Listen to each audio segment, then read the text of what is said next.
kaniyang buktong na anak, upang ang sinumang sumampalataya sa kanya hindi mapapahamak, kundi magkaroon ng buhay na walang hanggan. Dahil sa pag-iibig, ibinigay niya ang lahat, walang hinihintay na kapalit, tapat ang kanyang salita. Sumampalataya ka lamang, magtiwala ka sa kanya, ang buhay na walang hanggan.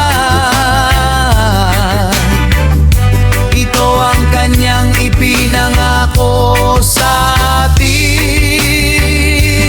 Ito ang magandang balita sa atin ipinadala. Pag-ibig ng Diyos, walang katapusan at totoo. Laban lang kaibigan, maniwala ka lamang, ang buhay na walang hanggan ay para sa lahat.